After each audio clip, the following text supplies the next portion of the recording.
కొనసాగుతున్నారు. ఓవరాల్ గా రాయలసీమలో తమ పట్టు నిరూపించుకుంటామని చెప్పింది వైఎస్ఆర్సీపీ. లాస్ట్ టైం కేవలం 3 స్థానాలు మాత్రమే రాయలసీమలో టీడీపీకి వచ్చాయి. సో ప్రస్తుతం మనం చూస్తున్నాం రాయలసీమలో చాలా పెద్ద సంఖ్యలో కూటమి అభ్యర్థులు విజయం దిశగా వెళ్తూ ఉన్నారు. ఇప్పటికే 132 సీట్లలో ఆధిపత్యాన్ని ప్రదర్శిస్తూ ఉన్నారు.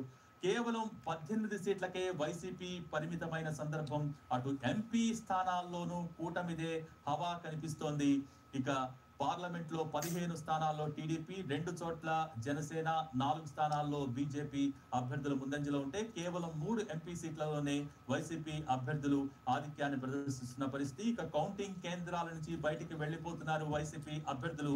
ఒక పక్క లీడింగ్ మారుతున్న కొద్దీ 157 స్థానాలలో గెలుపు దిశగా కూటమి అభ్యర్థులు ముందంజలో కొనసాగుతూ ఉన్నారు. ఎగ్జిట్ పోల్స్ అంచనాలకు మించి ప్రస్తుతం కూటమి అభ్యర్థులు ఫలితాలను రాబట్టే పరిస్థితి. కేవలం ఒకే ఒక్క ఎగ్జిట్ పోల్ సర్వేలో 161 వస్తుందని చెప్పారు. ప్రస్తుతం 157 స్థానాల్లో కూటమి అభ్యర్థులు విజయం దిశగా ఆధిపత్యంలో ముందుకు దూసుకెళ్తున్న సిచ్యువేషన్ అయితే ఉంది. కోస్తా జిల్లాల్లో కూటమికి జనం జై కొట్టారు. ఇక మరో పక్క ఒక రకంగా టీడీపీ సునామీ అని చెప్పొచ్చు. ఎందుకంటే పోటీ చేసింది కేవలం 144 స్థానాల్లో. ఇక్కడ టీడీపీ అభ్యర్థులు ఆధిక్యం కనబరుస్తోంది 132 స్థానాల్లో. కేవలం ఇక్కడ 12 స్థానాలకు సంబంధించి అక్కడ వైసీపీ అభ్యర్థులు కావచ్చు, ఇతర లీడింగ్ లో కొనసాగుతున్న సిచ్యువేషన్ అయితే మనకు కనిపిస్తోంది. రైట్, మనం డిస్కషన్ కంటిన్యూ చేద్దాం. మనతో జాయిన్ అయ్యారు పాపారావు గారు, సామాజిక రాజకీయ ఆర్థిక విశ్లేషకులు. పాపారావు గారు నమస్కారం అండి. రైట్, పాపారావు గారు, ఓవరాల్ ట్రెండ్స్ ఫస్ట్ మనం జాతీయ రాజకీయాల గురించి మాట్లాడుకుందామా లేకపోతే ఆంధ్రప్రదేశ్ రాజకీయాల గురించి మాట్లాడుకుందాం? ఒకసారి జాతీయ రాజకీయాలను టచ్ చేద్దాం. జాతీయ రాజకీయాల్లో ఈసారి అబ్ కీ బార్ 400 పార్ అనే నినాదంతో బీజేపీ ఒక లక్ష్యాన్ని ఏర్పరచుకుని, అంటే ఎన్డీఏలో ఉన్న అన్ని మొత్తం కలిపి 400 సీట్లు మాకు దాటుతాయి, ఓన్ గా మాకు 330 పైన వస్తాయి అని చెప్తుంది. కానీ ఇప్పుడు సినారియో చూస్తుంటే కొంచెం, అంటే అధికారంలోకి వచ్చేది ఒక గ్యారంటీ అని కనిపిస్తున్నా, కొంచెం ఎందుకో చాలా టఫ్ ఫైట్ కనిపిస్తుంది ఇండియా కూటమికి వచ్చే సీట్ల సంఖ్య చూసిన తర్వాత. ఏంటి మీరు ఏ విధంగా విశ్లేషిస్తారు దీన్ని? అంటే అబ్ కీ బార్ 400 పార్ అనేది అబద్ధమే. ఆ తర్వాత దానికి బదిలీ చేసిన ఎగ్జిట్ పోల్స్ అబద్ధమే. నేను ఇక్కడ కూర్చున్నప్పుడు మొన్న కూడా చెప్పింది ఏంటంటే 1వ తారీఖు సాయంత్రం ఎగ్జిట్ పోల్స్ రోజు కిరాయితనం ఉంది. ఎగ్జిట్ పోల్స్లో చాలామంది కిరాయి వాళ్ళుగా ఉన్నారు, కిరాయి వాళ్ళుగా తయారయ్యారని.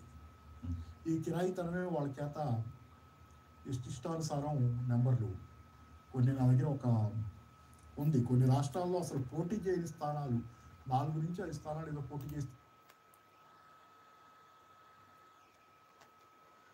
ప్రజెంట్ శ్రీకాకుళం ఎంపీ క్యాండిడేట్స్ కోసం చూసుకుంటే కింజరాపు రామ్మోహన్ నాయుడు గారు 74,929 ఓట్ల ఆధిక్యంలో ఉన్నారు. వైసీపీ క్యాండిడేటు సేమ్ 74,000 మైనస్లో ఉన్నట్టుగా కదా, 95,933 ఓట్లు కౌంటింగ్లోకి వచ్చాయి అనేవి.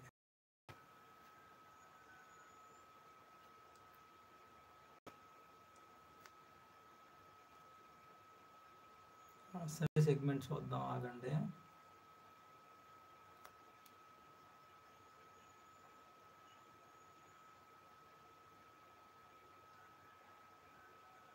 కాన్స్టెన్సీ శ్రీకాకుళం.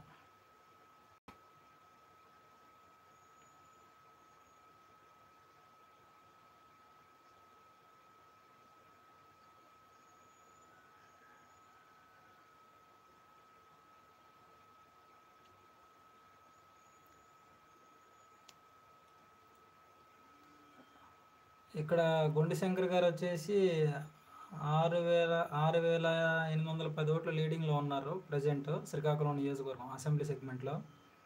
ధర్మప్రసాద్ గారు మనం మరి చెప్పలేము, 7,000 ఓట్ల మైనస్లో ఉన్నారు. 6,810 ఓట్లు మైనస్ అయినట్టుగా, అంటే 10,059 ఓట్లే ఆయనకి ప్రజెంట్ కనబడతా ఉన్నాయి. గుండి శంకర్కి ప్రజెంట్ వరకు కౌంటింగ్లో వచ్చినవి 16,869 ఓట్లు అన్నట్టు present election commission live updates ప్రకారంగా చూసుకుంటే. ఇతరులు మరి ఇండియన్ నేషనల్ కాంగ్రెస్కి వచ్చేసరికి మరి అంత ఓటింగ్ లేదులేండి, దానికోసం మనం మాట్లాడుకునే ప్రయోజనం లేదు.